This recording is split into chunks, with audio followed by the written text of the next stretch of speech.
সন্ধ্যা যখন আসে আমি সকালের জন্য চিন্তা করতে পারি না যে সকালটা আমার জন্য উদয় হবে।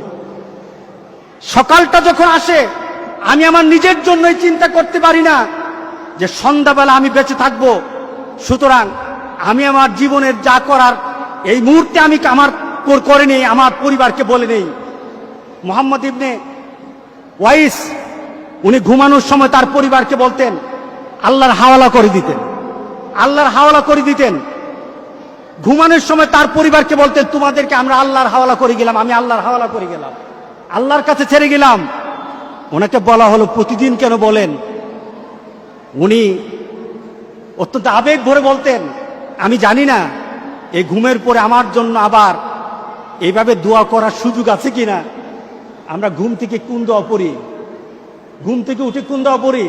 আলহামদুলিল্লাহিল্লাযী আহইয়ানা বাদামা আমাতানা ওয়া ইলাইহিন নুশুর।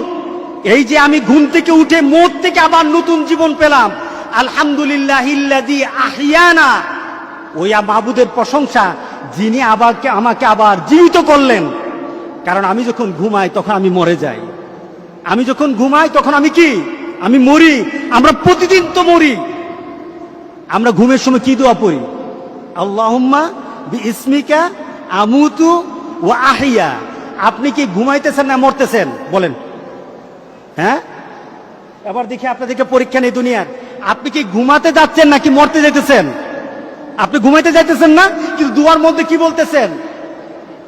আপনি বলতেছেন আমি ঘুমাতে যাচ্ছি না, আমি মরতে যাচ্ছি, আমি মরতে যাই, আমি এখন আমার মৃত্যুর দিকে আমি যাচ্ছি। আল্লাহুম্মা বিইসমিকা, আয় আল্লাহ, আর তোমার নামে, বিইসমিকা আমুতু ওয়া আহইয়া, তোমার নামে মরি আবার তোমার নামে জীবিত হই। তাহলে আপনি কি করতেছেন? ঘুমে মরতেছেন।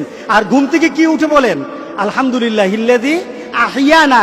ঘুমের সময় বললেন মরতে গেলাম, আর ঘুম থেকে উঠে বললেন জীবিত হলাম। এটা কার ইশারায়? টের পাবেন, টের পাবেন, বুঝবেন, নিজের মধ্যে অনুভূতিতে নিয়ে আসতে পারবেন দুনিয়ার জিন্দেগি। আপনি তো প্রতিদিন মরেন, আমি তো প্রতিদিন মরি আবার প্রতিদিন জীবিত হই। এইভাবে যদি নিজেকে চিন্তা করি, ইনশাআল্লাহ আখিরাতকে টার্গেট করা আমাদের জন্য সহজ হয়ে যাবে। কি বলেন? ঠিক আছে কিনা বলেন? রাত্রেবেলা কি মরতে যাবেন না ঘুমাতে যাবেন বলেন এবার? হ্যাঁ, মরতে যাবেন ইনশাআল্লাহ। জীবিত করবে কে?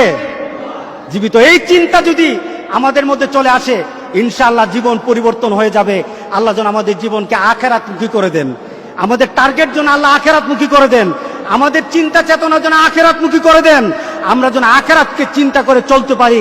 দুনিয়াকে যেন আল্লাহ সুবহানাহু ওয়া তাআলা আমাদের সামনে সুন্দর করে তুলে ধরেন।